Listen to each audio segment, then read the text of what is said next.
Hello guys, it's me Pauline. I'm going to cook pasta with clams. Lagyan ko ng just 1 can of minced clam.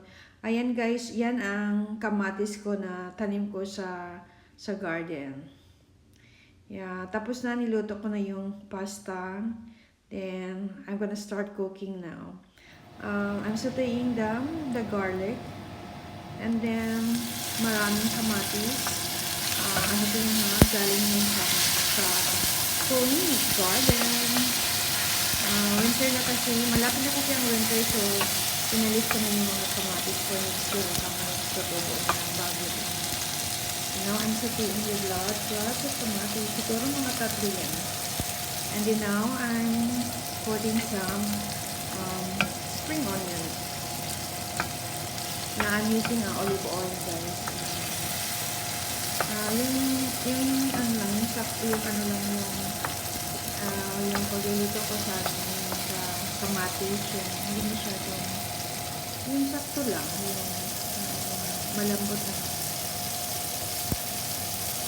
Yun na. Shout out pala sa mga VIP members sa PauleenMM vlog. Si Rodin Official, Kuya Bud's Vlog, Transtic Official, Sortina's Kitchen, Oyamo Channel, my new VIP member, Super Chatter, Yunbin Papa TV, my new member, Kabadilir. And of course, thank you so much to my very supportive member, Kamo Yung Vlog. Thank you, host, for always there for me. And guys, nilagay ko na ang minced clams.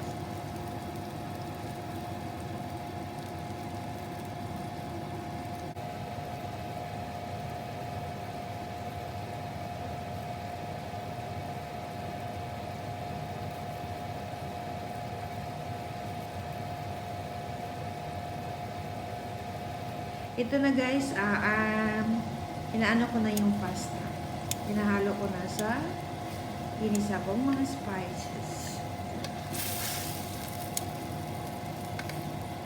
Masarap ito guys. Ano niyo, mag-try ko na magluto ng ganito. Kahit ano lang yung nasa can lang na clams.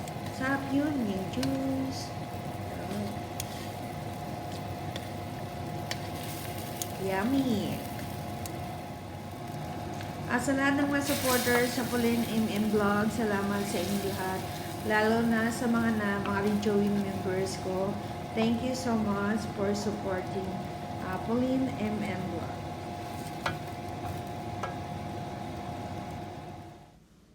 Okay guys, it's ready to serve. Yan ang pasta with clams na recipe ni Pauline. Okay guys, thank you again. Have a nice day. Bye!